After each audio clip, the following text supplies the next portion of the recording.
Tuning in to the online broadcast network, AfterBuzz TV. Over 20 million weekly downloads in over 150 countries, and your number one source for after-show entertainment.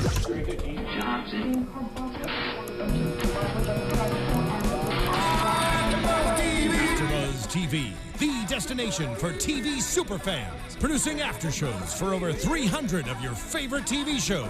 Interviewing celebrities and showrunners. And bringing you behind-the-scenes exclusives. All thanks to E! Entertainment's Maria Menounos, producer Kevin Undergaro, and internet leader Akamai.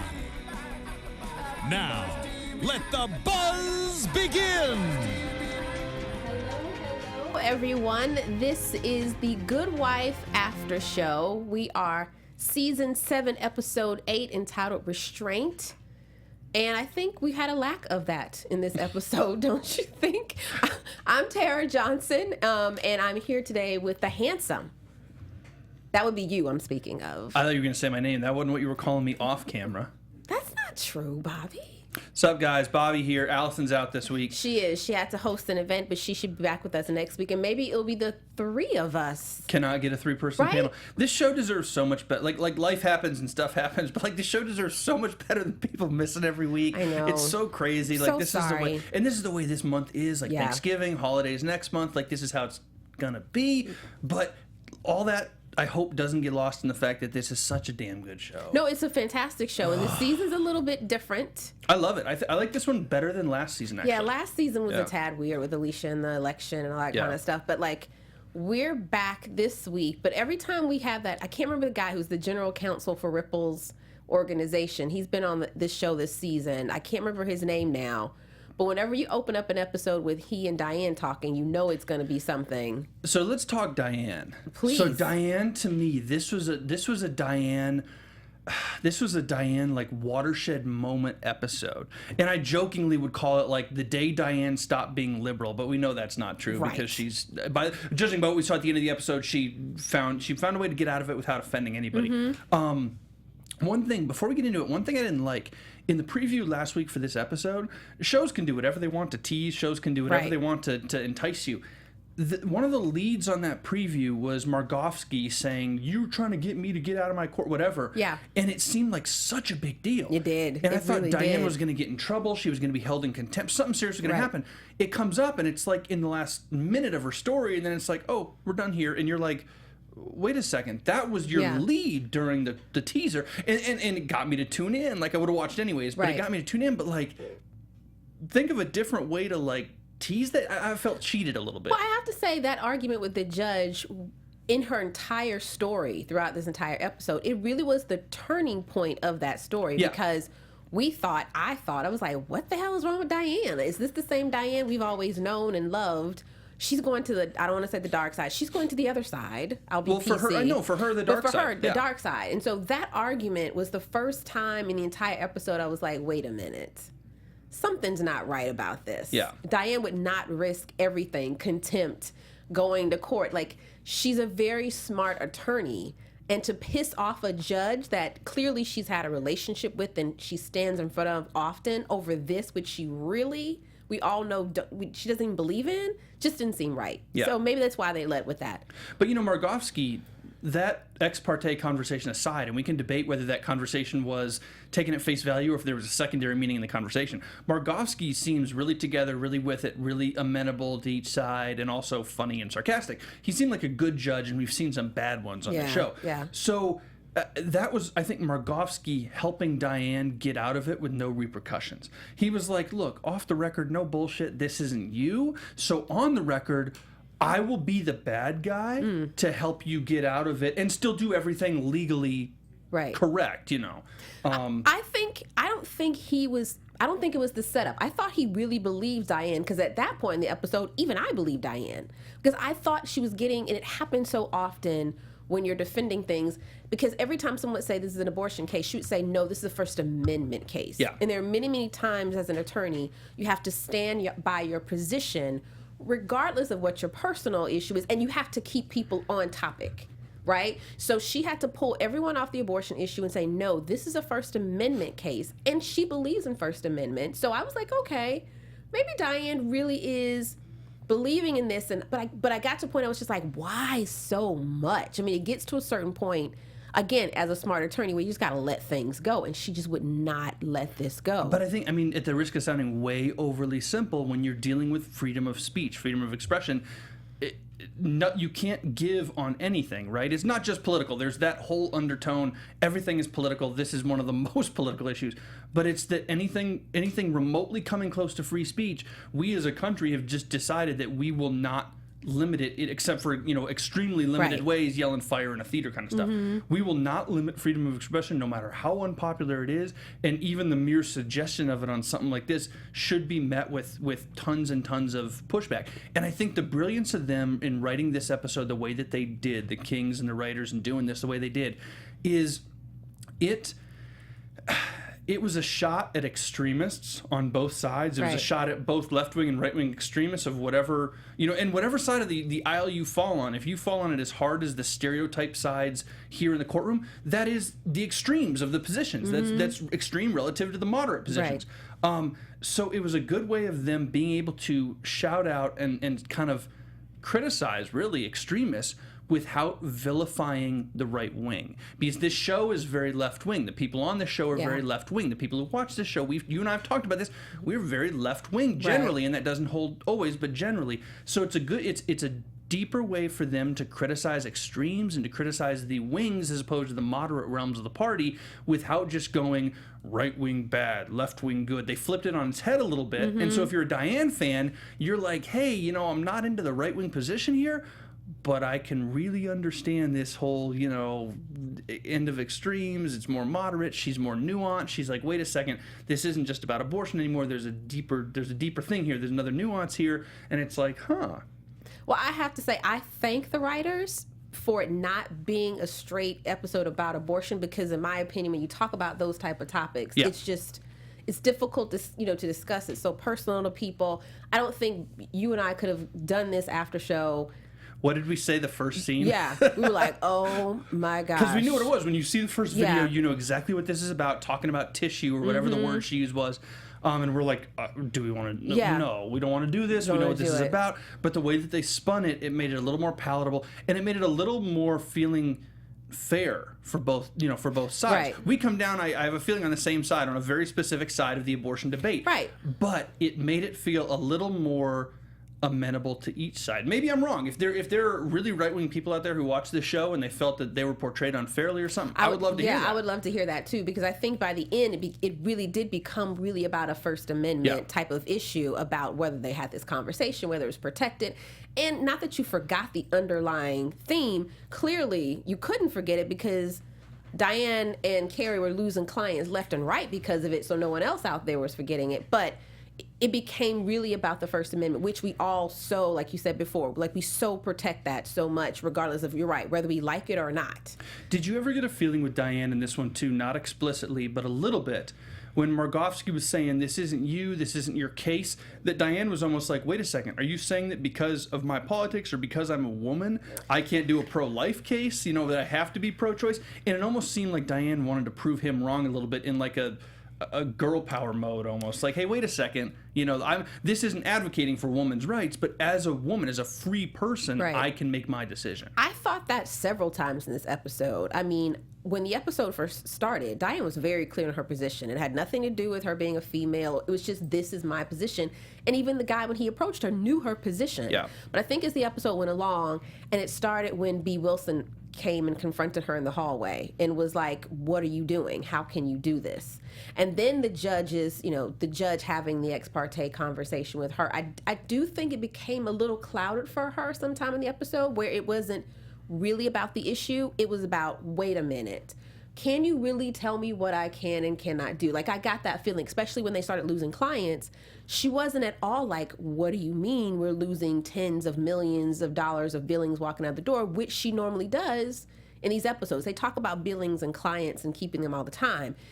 I felt as if she became on this almost like a power kick kind of thing, like, how dare you try to tell me all I'm doing is my job, and this is a First Amendment case. So I think she actually lost herself a little bit in this episode. I got that feeling several times. Are we then, I guess a bigger question for Diane, because we saw it at the mountain retreat last season, where they did like the mock case or Yeah. the hunting retreat or whatever, and they did the mock case, and then we see it now with this. Is Diane being used by this conservative group as a pawn, kind of like dance monkey, or is Diane so damn smart and you take at face value that they respect her so much that they keep coming back to her despite the fact that she's a liberal? I think a little bit of both, because even when he comes to her, like, and I wish I could remember this guy's name, so I apologize. You guys, I'm sure, will let me know who this general counsel is for the Ripple Foundation. Even when he comes to him, I think he comes to her, one, because he really does respect her, and they respect her views because she's so intelligent. But I also think a part of them comes to her to say, can we trip her up? And can we get her to our side? Because as they go back and forth and debate, when they brought in, what was her name? Stacey Groom. She said, this case is frivolous. You need X, Y, and Z. You need someone who's had an abortion. You need someone who was duped and wasn't told the truth about the procedure. You need someone who has suffered irreparable damage. He was like, we have someone. And at that moment, I think she was like, oh, shoot, okay. If they truly have someone and I'm accepting all this money for them and they expect me to sometime represent them, I may actually have to do this. So I think they come in to respect her views, pick her brain, but also try to trip her up. I think sooner or later, Ripple is like, I can see in the background going, get her. Oh, Reese Dipple. Reese Dipple. Because I think if they can conquer Diane, she'll just become that strong of an advocate for them. And if they can switch Diane over to their side, I mean, how many more people can they switch over? I don't know. I guess I'm just like, they got all the money. They got more money than God. Like, they can get any lawyer they want. You can find a right-wing lawyer, like, you don't.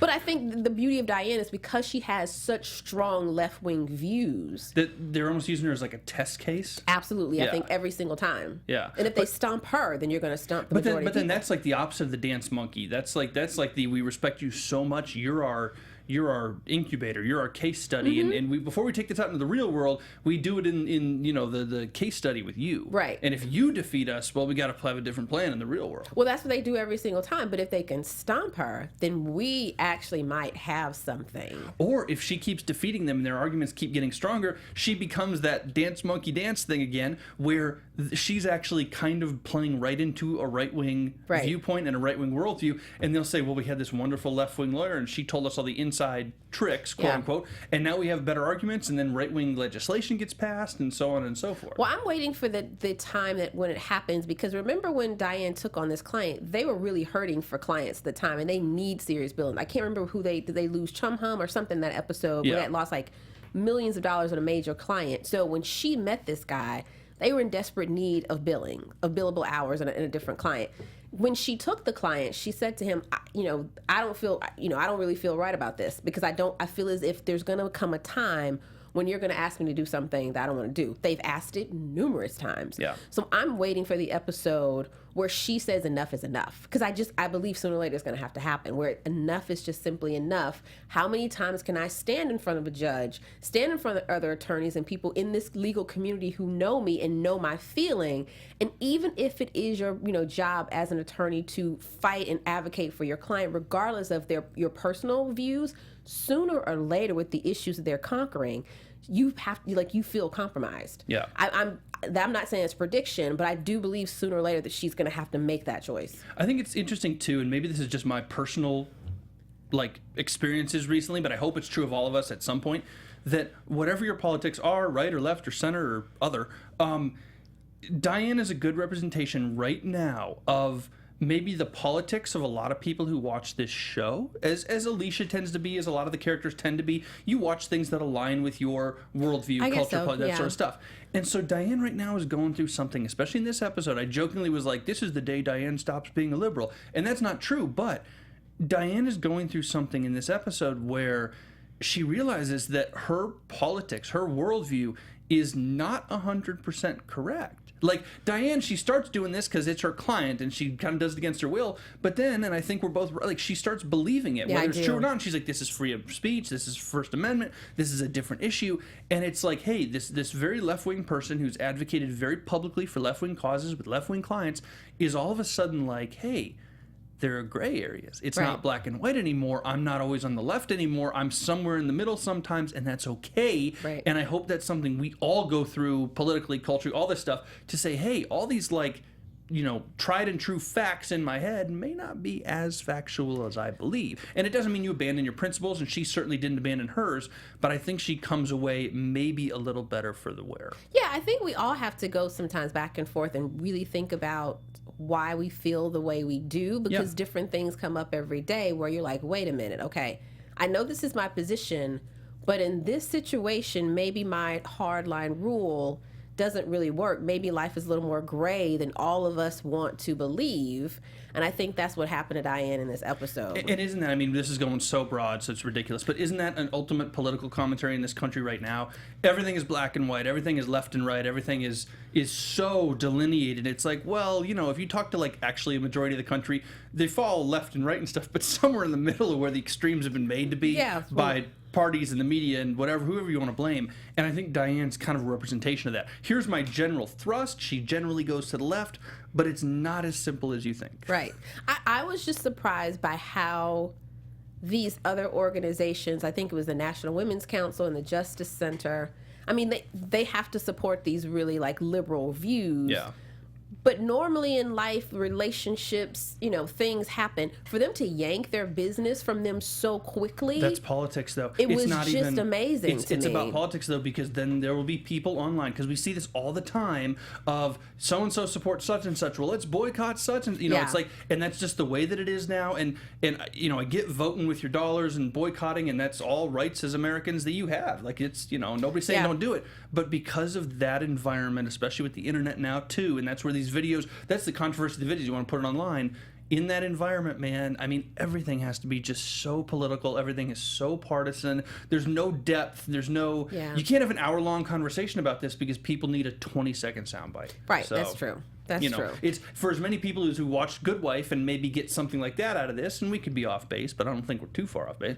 For as many people who watch that, 10 times more are going to watch a Donald Trump video on Twitter. We were just talking about. Or watch, a Hillary Clinton video, a clip of a video on CNN, and make up their mind on that kind of stuff. Right. So I know that this show wasn't about those guys, about those people, but it's all politics, man. It all connects. Yeah, it's all the same. It definitely is. I mean, do you think with this issue, because I do think that this episode changed Diane. I mean, we haven't seen a whole lot from Diane and Carrie this season at all. We still haven't seen anything from poor Carrie this season. So this was like kind of Diane's shining moment this season. Do you think we're going to come back in the next couple seasons and they're going to sit down? We're going to see an episode or a scene with she and Carrie and David as David, Lee, and Carrie say to her, "You've lost us major clients." That kind of thing where we saw a couple of seasons ago when she had originally left that firm and went and worked with Alicia, where she has to question who she is, the position she's in, does she want to stay there? I mean, this was pretty major. Yeah, I mean, I have so much respect for Diane, the person. If Diane Lockhart actually existed, it'd be one of those people. It'd be tough to approach because she's a god in that way, but she's so damn smart. Yeah, you better come correct when you come to somebody like that. Alicia, God bless her, is a little frazzled at times. Diane, at least from what we see, is very put together most of the time. But she's very self-aware, and I think if anybody is going to question themselves, it's her. Mm-hmm. And she does it routinely. She did it after the first conservative, after Dipple the first time last season. She had a real big, qualm about it. She did. Yeah. That I think lasted a couple episodes. And she also, she and her husband had a huge fight about that. Yeah. So it's and she's working with different stuff than what I would know. I mean, she's working with having to be a woman to navigate in that realm, which is a little bit different too. And when she goes to the conservative side, the way it's stereotypically portrayed here, that hunting group, that outing group or whatever last year, was all white men. There weren't a lot of women there. The women weren't doing anything significant. They were talking about clothes and whatever when the guys were doing business. So she has to navigate a very different world. So you have to be, to do that successfully, you got to be self-aware. Right. You have to be very self-confident. And I think because she has those things, she should question herself. She will question herself, and I think she only comes out stronger for the thing. Now, the immediate question is, how does she get these clients back, and does she and Alicia go for a little... That's what I'm thinking. Yeah. That's what I'm thinking the next couple episodes. I mean, come on. The fact that... Because I'm thinking when at the end of the episode, of course, we'll talk about more about Alicia and Luca's firm, but at the end of the episode, when Grace says, it seems like everyone is completely upset with Diane... Think about a couple of episodes ago when Diane confronted Alicia and said, "What are you doing?" Yeah. when they had that heated conversation in the hallway, they're not on the best of terms. But remember, too, now, we say that Grace didn't steal clients from Diane, but Grace poached them. Well, let's use that word. Yes. Remember that Diane has been poaching Jason Krause. Again, not stealing. Dude works limited hours. He's not, nothing like that. But between Diane and Alicia, they're going to look at each other very suspiciously from now on to say, well, yeah, you took that client. Well, yeah, but you're using my investigator and you're working him into the ground, so you're charging more hours. I can see all this happening. I can see it too, and I can't remember. I mean, from this episode, we became aware of the fact that now Alicia thinks she heard Diane in the background. Yeah. I don't remember, and you let me know, and you let me know. Do we know whether Diane knows that Jason is working for Alicia? I can't remember. I thought that they suspected it. I didn't think they knew for sure. Yeah. And Jason would never say anything. Of course, he's the investigator. I don't think they knew for sure. Yeah, I don't think. But Diane's suspicious because the conversation they had there, she was like, come work for us full time, it's more money. And he's like, smiling, I like to keep my options open. Right. And so Diane right there has got to know, like, something. Well, she knows she's not the only game, only player in the game, right? This is going to come to a head next week or the week after or 6 weeks down the road when Diane is on one side of a case and Alicia's on the other, and they both go to Jason with investigator information, and he has to tell one of them unless he's shady as crap. Well, that's one of the questions that that's still being posed right now. But you're right, it's going to be right now, even still with the clients jumping from Diane's firm to Alicia's firm, do we have a conflict of interest right now already with Jason? The fact that, and he has been working on the same case, but we know it's going to come to a head, right? It absolutely will. Okay, well, let me ask you this. Let's get more pointed about Jason, because I don't remember who I was talking to the other day, and I forgive them for that. It might have been Allison, but I don't think it was. I think it was just a random person, but I don't know who it was. I was talking to somebody the other day, and they told me that they think Jason is a really bad dude. Like, has nefarious things about him. I see Jason as salt of the earth, have a beer with this dude, great guy, beyond reproach. Like, talk about extremes, we were just talking about. I'm the other extreme. Is Jason a good dude or a bad dude, or where does he fall in the gray area? Well, I guess the thing is we don't know all the details about why he punched out the judge, but I can say I don't think he's a bad dude. I do think that some of his methods may be a little different. We've seen him call, people and threaten them and go by people's houses, and we don't know for sure, but we can assume that he's beaten up a couple people. He uses violence sometimes, or the threat of violence, in order to get people over to his side. But when it comes down to the core, do I think he's a really bad dude? Meaning, he's shady, he's going to do something wrong. I really don't think that. Or do you think he has some sort of nefarious thing for Alicia or Diane or anybody else? No, I don't. I think he's a really good investigator who keeps an air of mystery, which Kalinda did also. Yeah. Right? And I think that's what makes him such a great private investigator. And he's really hot, so everyone thinks, he has a thing for all of them. But I don't think he's a bad dude, and I think we're going to figure out, hopefully we're going to find out more details about his past. But I think he's a good guy who's had to do some bad things in order to continue to do good. Which makes it feel like, for me, generally fit-wise, he fits so much better with Alicia's firm because it ain't corporate, it's run out of her house. That firm is by the bootstraps, like figuring it out every day. Like, they have a 10-year-old. I mean, how old is Grace? 17. 17. They have a 17-year-old hustling down leads. They have a 17-year-old made. How much did the 17-year-old make them? $20 million? Probably something like. But that's what I was gonna say. Well, she said half of 1% is $35,000, which would mean 1% 60, which would mean 100 of that is $6 million. Yeah, I would think 6-7 million. But I thought that one of the companies said that they had a 10 million. Yeah, so something like that. I am too. I don't know exactly how she got that figure. Yeah. I will say they have a high school senior skipping class to not only be their receptionist, but to fake office sounds order. I have to say, Grace was like brilliant. Let me tell you this. Let's just put this on the table right now. Two things. First off, for anybody in Grace's position in going forward, get it in writing before you start working. Yeah, because Alicia did not look like she wanted to pay her. Second off, Alicia, if it were a regular person, client, whatever, like, hey, if you want to go to court and do the dog and pony show and go to mediation, fine.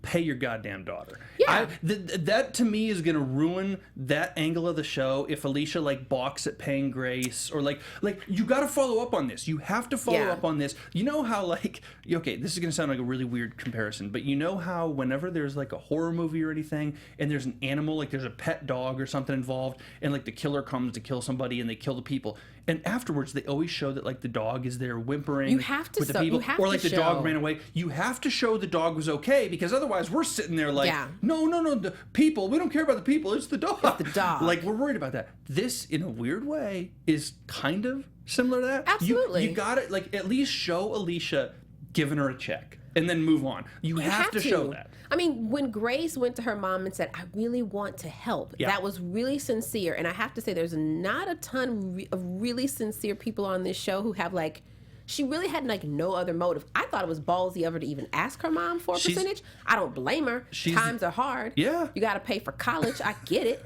But it was really ballsy. But she was like, how can I help? Let me help. She's been doing all this work for them or whatever. It was only right. They never thought she was going to get the clients that she did. Let's just call it perfect timing. But she did. They blew their pitch meetings with 4 major clients. I mean, what the heck was that? Well, we got two. We have 2 leaders and no followers between Alicia and Luca. Now here's one thing with Grace. If Diane gets those clients back and Alicia never bills, then okay, Grace never makes any money because they never. Right. I get it, so that'd be fine too. But if they make money, Grace had better make some freaking money. She better make some freaking money. But Alicia and Luca, they need to figure out their roles. Well, you know what? This episode, even though I wasn't 100% right with my prediction, I knew there was going to be more between Luca and Louis Canning. Yeah. Right? And I still don't think we're done with that yet, because I think you're right. I don't think Alicia and Luca quite know who's going to be in command and who's not going to be in command. I wouldn't be surprised if that relationship goes awry. They got into it so quickly. Mm-hmm. Being partners with anyone in anything is a major undertaking. You have to do your due diligence and vet before you start splitting stuff 50-50. And the first crack that we see in the relationship between the two of them is when Luca comes in and says, all right, now it's going to be, instead of 50-50, you're going to be 2/3 of the business you bring in. I want it, you want it, let's go for it. She already had the meeting with Louis already set up in her pocket, right? Mm-hmm. So she already was like 2 steps ahead before she even proposed it to Alicia. I'm not saying Luca is shady.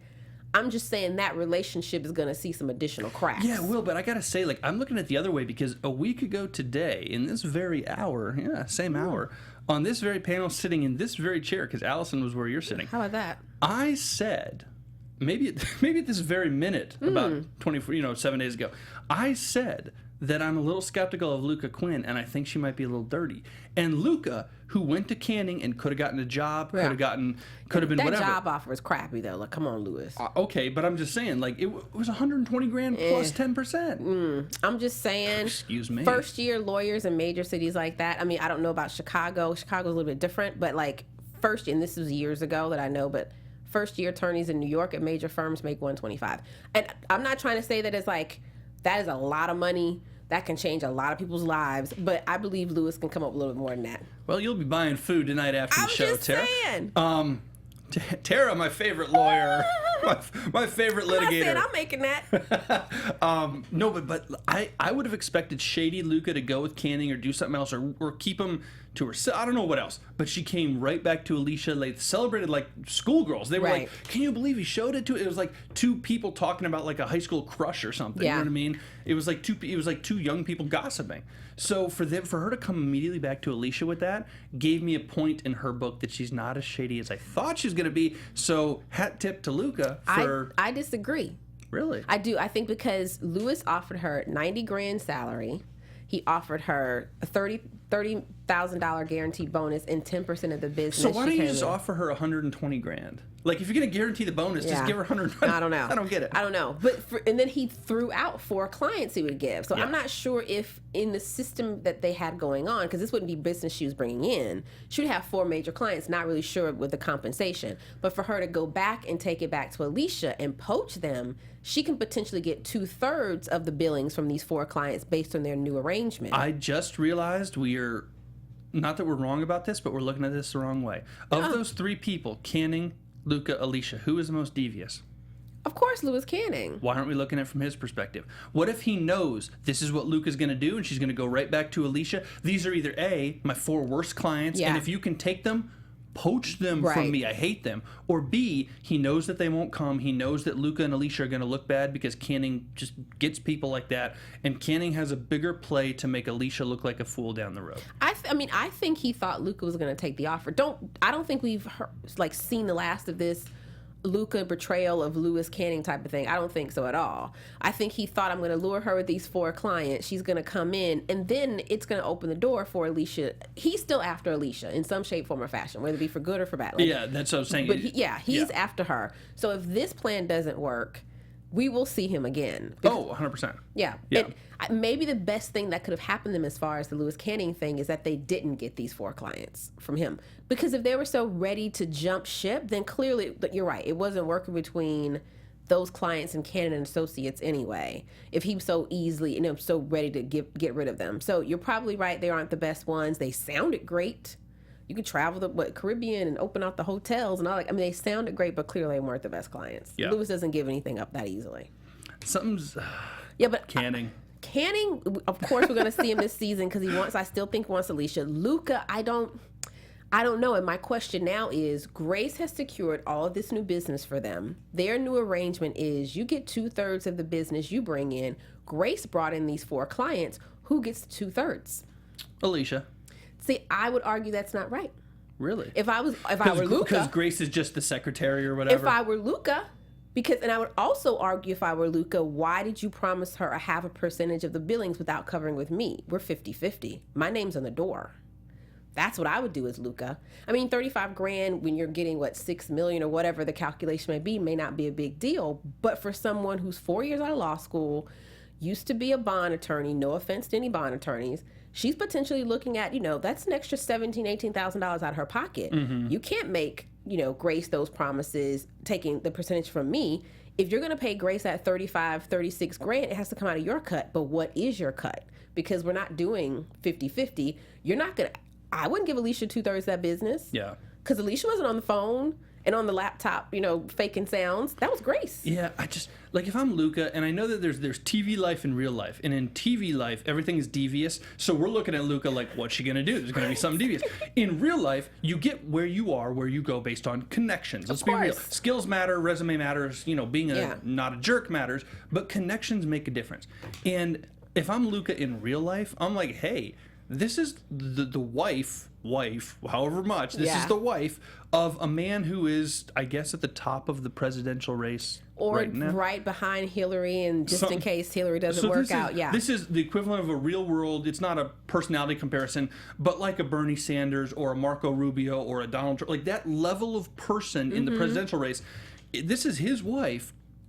I'm going to be cool with her. Because if he becomes a senator or a cabinet member, if she moves to D.C. and gets a kick-ass law firm gig, I'll go with you. You're going to be cool with that person. But this is TV, and everybody's devious. Right, and if it were real life, my prominent husband would not have me struggling like they keep trying to make us believe Peter's doing to Alicia. Exactly. Yeah. And we wouldn't be sitting around asking someone, can I rent your conference room for a half a day? So you're right. We're suspending reality here. It is. But I just wonder, Alicia and Peter have some damn connections. We're going to see it next week with Eli when he confronts Jason Krause, because they're powerful people. Whether we know the ins and outs, the public on The Good Wife doesn't know the ins and outs as well, and these are powerful people. Right. So I just have one more thing to say about Grace, the new clients. I think she did a fantastic job, but now they have to deliver.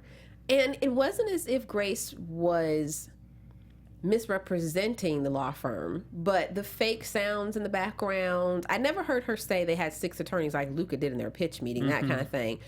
But everyone, it seems as if they wanted to jump on board because of Alicia, but sooner or later it's going to have to be Alicia and her team. Her team has to be more than Luca and Krause in order to keep these clients going. So I'm wondering if we're going to hear anything from some of these clients going, wait a minute, you're not at all what. Well, I mean, they can hire associates and stuff too on a case by case basis bill hourly or whatever. But I think we've seen this before with Alicia when she was with Florrick, Agos. I'm trying to remember which iteration of the firm. We've gone through several. It's been a couple times where people wanted to deal with her because she was good and she was the big name, and it was Kerry had to cut his teeth and all this sort of stuff. So I mean, it is what it is, let's be honest. I mean, it was the state's attorney's wife, and then it was the governor's wife, and now you have a presidential candidate's wife. I mean, the draw is the draw. Law is no different than anything else. You want the sexy celebrity person to represent you because that's just what you want. Yeah. So she'll always be the draw, but ultimately have to get the work done. So that's going to be interesting to see. I want to talk about the one other topic I think that was really important for this episode that Bobby does not want to discuss, but we're going to do it. Who else out there is really excited about the Eli Courtney Page storyline? I'm like geeked about this because of the fact that I don't think there's enough heat, fire. I mean, we saw Peter and Alicia have sex last week, but whatever, they had their quickie and that kind of thing, but we don't have enough of that. I mean, we definitely feel the pheromones in the air between Alicia and Krause, but do we ever even see this coming from Eli? Like, not me. I'm excited. Let me know if you're excited. Bobby, how do you feel about it? What? I'm sorry, I wasn't listening. Clearly, I'm very excited about the fact that Eli can have a girlfriend. Look, I mean, I it's Vanessa Williams, right? Yes, the gorgeous Vanessa Williams. I mean, God bless her. I think she's doing fine. But I'm not invested emotionally in Courtney Page because she's been here for 8 seconds. Right. So I'm like, okay, Eli didn't. Okay, here's the thing. I'm not invested in Courtney Page. That's not Vanessa Williams' problem. Like, that's just a new character. Like, we weren't invested in Jason Krause. You have to jump off the damn screen for us to get invested in you.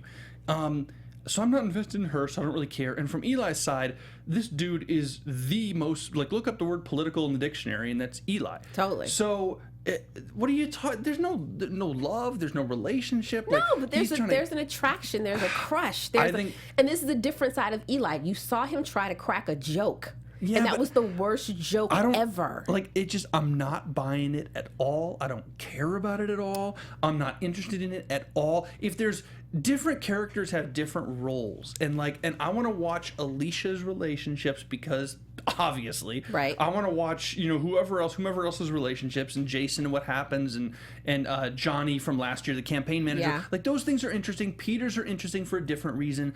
But I'm looking at Eli and I'm like, he is comedic relief. His little office and his big desk and his little quirky mannerisms, but also his blowing up at everybody. Like, everything he does is funny, but in a different way. He's not trying to be funny. He's just a quirky character. He's not a romance guy to me. In this character. I mean, in this, Alan Cummings, phenomenal. Yes, but amazing. He's not a romance. Eli is not a romance character. So you're really going to have to sell this. Yeah. But I think that's the beauty of it because of the fact that Eli is so uncomfortable this season. I think it just adds to that, being the fact that he does have the little office and he is like listening into the, to the whatever that is, the air duct or whatever in order to hear conversations. This is Eli completely out of character. He's completely out of sorts. And to throw in a potential love interest, I think it just adds more to his character and makes him even more comfortable. I guess, but a couple weeks ago, we had commenters, rightfully so, complaining on YouTube that were like, hey, Carrie's disappeared. We need a storyline for Carrie. Totally gone away. And you're 100% right, and he's still kind of, he was here more today, but he's still kind of disappeared. That's the right thought. Eli did not disappear. He's got a great storyline. He's got Ruth Eastman, and he's got standing on his desk and spying, and he's trying to weasel his way back into the weasel, but he's not the main weasel anymore. This is a great Eli storyline to try to recoup his weaselly superpowers, and then love. I love it. I want to know what you think about the Eli storyline and where the character is going as we get ready to do some predictions. And now, your AfterBuzz TV predictions. Bobby, as you're shaking your head trying to get the thought of Eli kissing Courtney Page out of your mind, what are your predictions? I predict most of our audience on YouTube is going to agree with me. We will see. Yeah, we will see. I would actually like to see because I just don't care. My predictions. I would love to see more follow-up with Diane. In this case specifically, I think this is like they do every week, the single episode case. Mm-hmm. I don't think we're going to see it again. I think we're going to move right on. That's a shame. I would like to see it. We'll see Dipple's people again. Yeah. So we'll see the right wing angle again. But I want to see more of that gives a different depth to the political commentary on this show. Because even as a pretty liberal guy, sometimes I'll watch the show and I'll be like, yeah, it agrees with my views, but it's pretty stereotypical and it's too easy to swallow. And today was so much more depth. It was a little more complicated. I really liked the angle they took. It was more nuanced than I think a lot of shows probably could have done. I would like to see more of that with Diane. I'm not sure it happens. Yeah. And then I think my biggest prediction, and it's something I've thought about for a while, and I feel like either you or Allison has said this before on the show, I think we're going to see a Carrie Alicia reunion at some point. We don't see him enough. Our commenters point this out every week. We don't see him enough. You guys are exactly right about that. We worked so hard to keep him out of prison a season ago or whatever. The firm, they almost lost the firm completely trying to keep him out of jail. Because of Carrie. The whole thing was Carrie, and then we lose him. We got to see him some more. I think he leaves Diane. We had the Howard Lyman situation that's ongoing. Yeah. I think he leaves Diane eventually and goes to work with Alicia, and things get messy. Yeah, I think this, I agree with you. I think this case is critical to the rest of the season. And I think what we're going to see, what I know I've been asking for all season, is more of that Alicia, Diane, Carrie, well, you know, if David's there or whatever, but more of that, the two of them pitted against each other in court. And I think this case sets it up because now, you know, Diane is still representing the Dipple guy, and then Alicia now has these major clients, and they're on opposing sides of so many different issues. So I think it sets it up perfectly to have them in court against each other. And then we're going to see the Jason Krause relationship come to a head. And then, as we saw from the previews for next week, Alicia is going to brag that she can sleep with Jason, but we can probably leave that till. One question, and I can't really... Okay. And I can't really comment. I can't comment as well on this, but I just know from what I watch and what I read to be mindful of it. You can comment on this a lot better than I can. The show does a good job of this already, but they're going to need to be careful not making an Alicia Diane thing superficial or catty, or even seem catty. Right. Because these are two, you know, not catty women. Right. And they're women in power. But when you do this on television, a lot of shows get this stuff wrong. Mm-hmm. So they're going to have to be careful when they do the Alicia versus Diane rematch, all this stuff. Yeah. They have to do it in a certain angle. Well, I will say this, and I'll say this, and I totally stand behind it, but I think so much in television and media, and when you have two women pitted against each other, regardless of how the writers handle it, someone views it as being catty. Yeah. Someone views it as being catty and emotional and this, that, and all the other. So I'm sure they will do, because The Good Wife does such a great job of setting things up and keeping, and, you know, like, just, you know, right there on the line of, you know, things. But this may be an instance where, regardless of what they do, it's still going to come across that way. But how can you avoid it? Because where we are right now, it's because we don't see Carrie at all. The only person we see is Diane, and then Alicia. I mean, we're still trying to figure out Luca, but it's Alicia. So it's Alicia and Diane. They have to be pitted against each other sooner or later, especially given what's been set up thus far this season with the interactions in the hallway and the looks and the you did this and you did that and the accusations flying back and forth. It has to come to a head. It's going to be interesting, the case that happens when they have the final showdown. But unfortunately, I'll just go ahead and call it now. Someone's going to call it catty. And it may not be in my eyes or your eyes catty at all, but someone's going to call it that. But it's going to go down. Yeah. It's going to have to go down. All right. Did we cover everything? I think we got enough predictions. I think we got everything. Folks can share theirs every week, all week, as they always do. I love to see them. And I think we are ABTV, hashtag ABTV, The Good Wife. Are we really? I think that's it. I've never used the hashtags. TGW.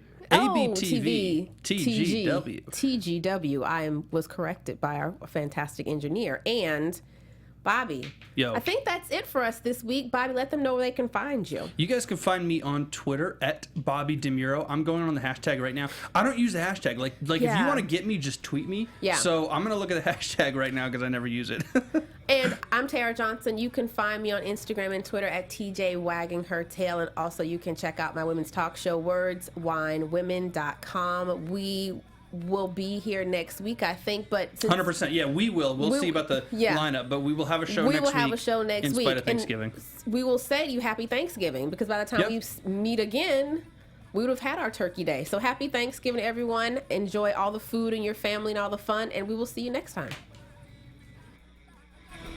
From executive producers Maria Menounos, Kevin Undergaro, Phil Svitek, and the entire AfterBuzz TV staff, we would like to thank you for listening to the AfterBuzz TV network. To watch or listen to other after shows and post comments or questions, be sure to visit AfterBuzzTV.com.